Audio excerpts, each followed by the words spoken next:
So we are approaching now the area of Meteórak. You can see more clearly in front and on the left a part of the monasteries. The formation of those rocks dates to the Tritogenic era when water has passed from this area and then into the east side to the Aegean Sea. The material of the rocks, as we will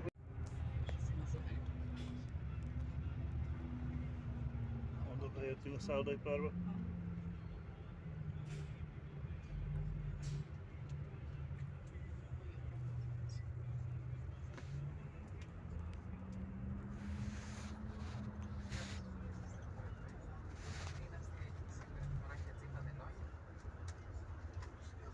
Onnan eljöttünk a tengerpartra. Ott voltunk fent tegnap, és ott sétáltunk be.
everywhere in Greece.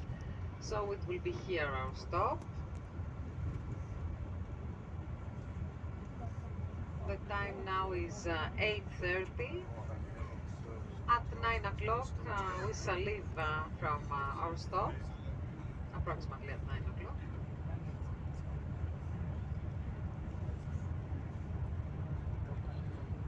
I wish you to enjoy your first stop, and just after the stop I'm going to give you some more information about the area. Thank you.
You know what? There are some passages we have them nowadays. It was a part of the Ottoman Empire. Many are the fingerprints of the Turkish passage, of the Ottoman passage, still today in Ioannina. There is a big citadel which dates from the Ottoman period with two mosques inside the citadel that are nowadays housing museums. Here in Ioannina, inside the citadel, we have got the palace of Ali Pasha, the most famous Turco-Albanian governor during the Turkish occupation. Maybe you have heard the name of Ali Pasha from the castle which is situated nearby Parga in the village of Antusa. He was a governor on the 17th century who had built different castles and citadels around the area in order to control it and occupy it. And actually during that period and after the 16th, 17th century until the Second World War, we had got also a big Jewish community living in the city of Ioannina. Approximately 2,000 were the Jews living here. That most of them, of course, after the Second World War, they had been sent to the Auschwitz camps. So nowadays only a very small Jewish community lives here in Ioannina, approximately 60 people. And we can find today the biggest synagogue of the Balkan countries here in Ioannina. I'm giving you this information just to realize that in this city, in Ioannina, we had got a population of Christian Orthodox Greeks, of Jewish and Turks, Muslims, so a mix of population, a mix of civilization that were living here for approximately 300 years together. So even today we have got many fingerprints of this passage of all those civilizations. Ioannina is a very safe city, not with a lot of traffic, beautiful city, and it lies next to the lake that we will see in a little while, called Pamvotis Lake. A beautiful lake, famous for rowing races. The team of Ioannina was the first in rowing races in the last Olympic Games. And actually the lake of Ioannina, it is protected by the ecological network Natura 2000, the European Ecological Network Natura 2000, since it is a very important passage between Europe and Africa from many kinds of birds and raptors. About 167 birds are passing from this area or nesting in this area of the lake of Ioannina. In the lake of Ioannina, we will see in a little while a small island called Nisaki. It means the small island in Greek, where nowadays we have got some monasteries dating from the 15th and 16th century. The same painters had painting the monasteries of Meteórak that we are visiting nowadays. And actually inside the island of Ioannina, we have got also a museum dedicated to the life of Ali Pasha, the last days of Ali Pasha, since this famous Turco-Albanian governor had been killed, murdered in the island of Ioannina. So many visitors are passing to this island through some small taxi boats, their daily taxi boats very often. And there is also a small population of 150 people who are living nowadays on the island of Ioannina. Most of them are working in tourism, and they are also fishermen. So if you visit at the city center of Ioannina, you will see definitely the small boats that are passing from Ioannina to the island. Many are the visitors during the whole year round. Many school trips are coming in the winter time. Tourists or passengers in the summertime that are visiting this place, the area of Ioannina.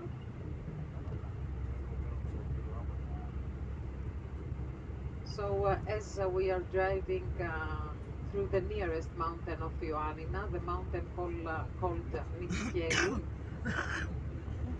and we drive up to the mountains, we will be able to see in a little while on our left hand side the rest of the city.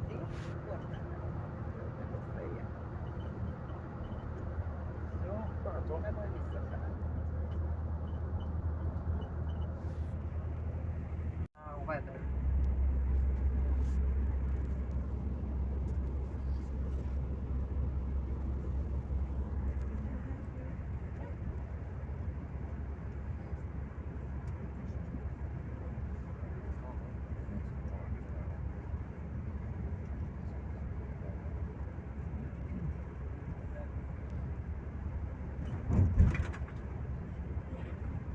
So now this part is of the motorway is full with tunnels since we start to drive in the mountains of Greece and in the longest mountain range called the Pindos mountain range.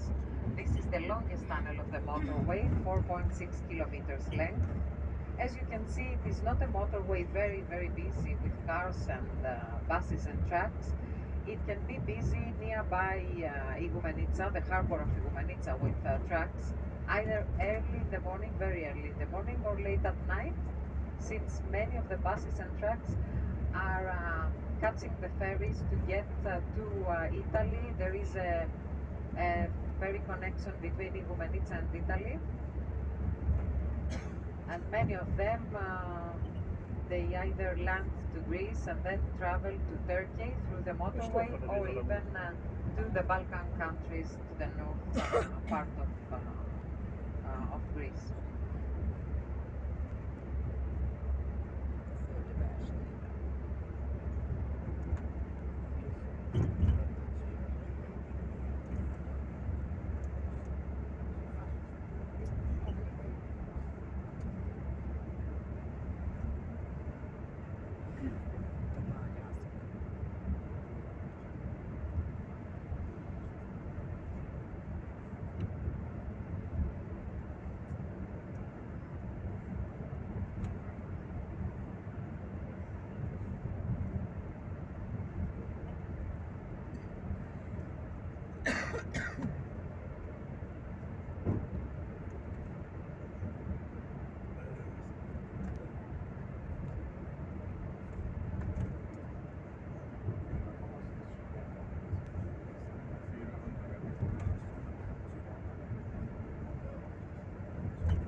So in Pindos mountain range, in the mountains that we are traveling now, and we will see many actually as we go to, we are approaching Metsovo.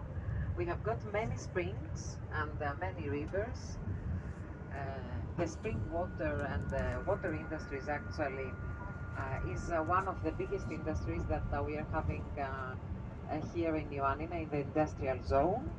The most famous water industries are the water industry of Zagori and Vikos. And now in front of us we will pass the bridge of the Arachthos River, which is not the longest river, however it springs from our left and it empties on the right to the south part of Greece, nearby Preveza, where maybe you have seen as you were landed to Preveza, if it was in the daytime, a big wetland. It empties to the Ambracian Gulf, this is how we call it, a very important gulf in terms of wildlife. So the longest river of this area is called the Aos River. It springs from your left, from the north part of Epirus, and it is forming a gorge, Aos Gorge, situated in the area of Zagoria villages. The Zagoria villages are famous for the stone houses and the stone bridges, as well as from the gorge that it is formed by Aos, called the Vikos Gorge, which is in the Guinness records as the deepest gorge in the world in proportion to its width from rim to rim. 1 kilometer is the depth of Vikos Gorge, and it is situated a few kilometers from the area that we are driving on to our left. As you can see, the whole area is rats for agriculture. We don't see any fields here with olive trees or corns that we had in the south part nearby Parga. So terrain is rats for agriculture, and that's the reason that pastoralism farming is the main one of the main industries that we are having in the area. The milk and cheese industry of Dodonit is the most famous one, situated in the industrial zone of Ioannina. About 60% of national meat is produced here in this region in Epirus. You might have seen, and you will see many farms as we are traveling. And that's one of the biggest industries that we are having. We don't have any heavy industries here of cars or mobile industries. The only industries that you can find in Epirus are the milk and cheese industries and the water industries. Of course, that's the reason that we are having a high unemployment rate. Epirus is considered as the poorest region of Europe. And that's the reason, of course, the unemployment, that many of the population of Epirus is immigrating, used to, and is immigrating still today, either in biggest cities of Greece or abroad, especially in Germany. We had got a very big wave of immigration. After the Second World War, there was a civilian war. So during that time, during the civilian war of Greece, after 1945, there is a very big wave of immigrants from this area, from Epirus to Germany.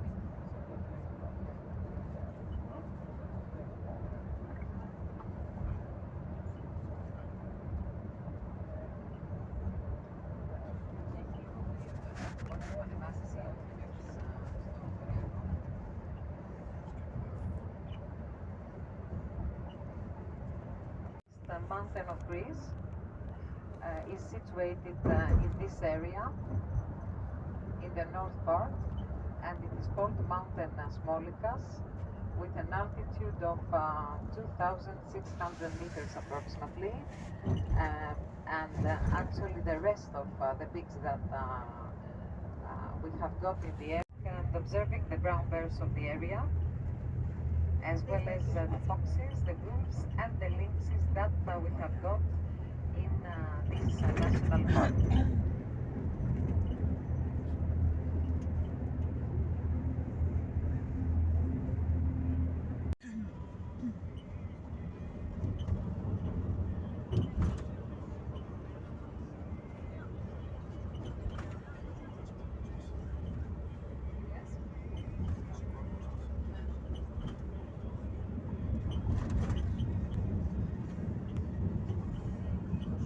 the area that we are driving is on the right. Even from this part we can see some of the peaks of Meteórak monasteries. But we have to pass in between those villages and the mountains that you have on the right hand side. It is an area surrounded by mountains. On the west part from those mountains, Pintos. On the east part from Billion Mountains. So it is considered as the breadbasket of Greece, since it is a big plain surrounded by mountains. The first of the villages that we will pass is called Panagia. It has got the name of Virgin Mary. Like many of the villages are connected with the Greek Orthodox Church. The majority of Greeks are Christian Orthodox, about 90% is the percentage of the Orthodox in Greece. And actually in the past, a few years ago, we used to have even written in our identity cards the religion. It has been a few years, like 4 years, since we have issued the new identity cards without the religion written on it.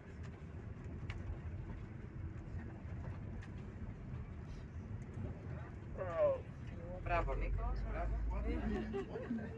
You must not worry, I trust him more than my husband, so, but don't say that to my husband, please, thank you.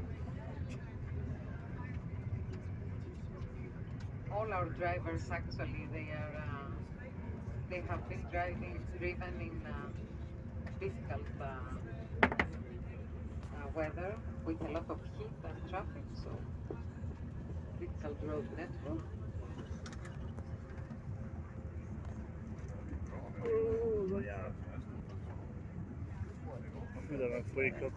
It is getting better in a while, don't worry, not all the road will be like this.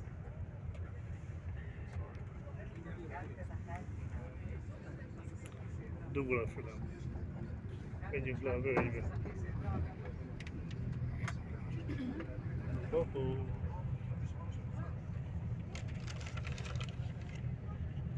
Svär.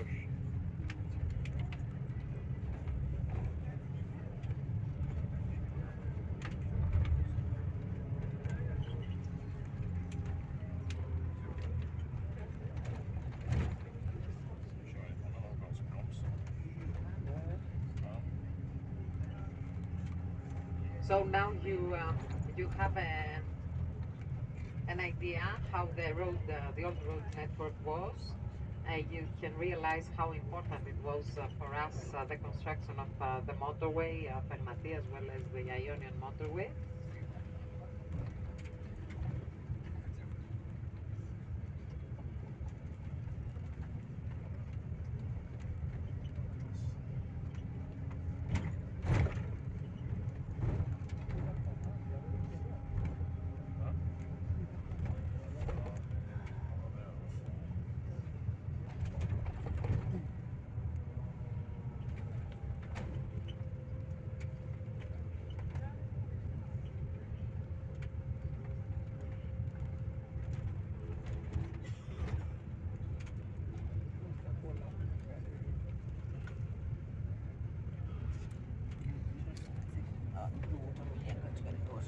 Mit csinálsz? Ott van egy út, ilyen kacskarikósan, egy derek magasság. Látom. Látod ilyen? Látszik.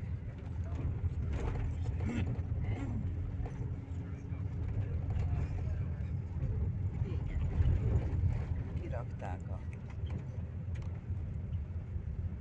Kinézel a Győrfön az ablakon a dobra, azt elszédülsz.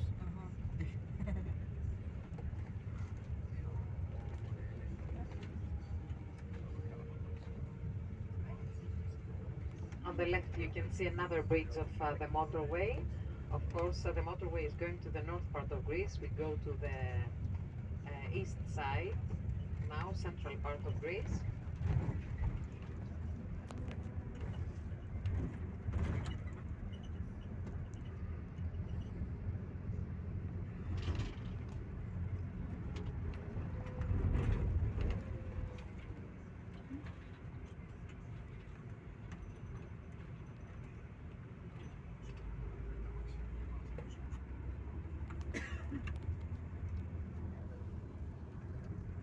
So the area of Meteora, many people believe that it is very, very high. The rocks are very high, but actually the altitude of the highest rock that we are visiting today, where we have got the oldest of the monastery of the Transfiguration of the Christ, is only 600 meters above sea level.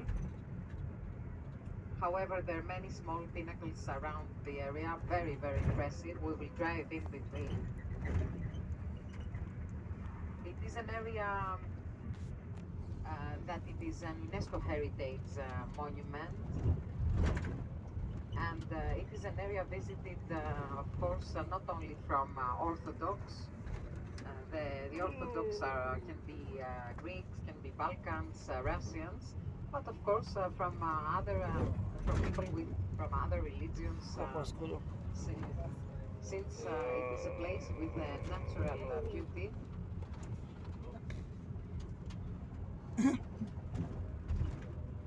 The area of Meteora had was a very quiet area, deserted area. It had the first monks on the 9th century, when they first arrived and lived on the small caves on the rocks. Only a few monks were living there. After the 14th century had flourished and had become popular in monastic life, between the 14th and the 17th century, there was the second biggest monastic community in Greece, here in Meteora.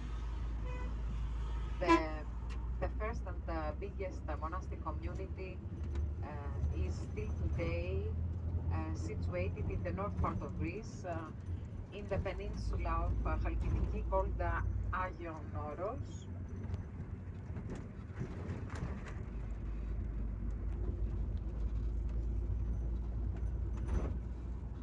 However, nowadays we have got 6 of the monasteries that are still in use and open. There used to be 24, but after the wars, many of them have been abandoned, and of course the monks prefer not to be with people, so there are very few in each of the monasteries that we will see today. We are visiting a monastery with monks.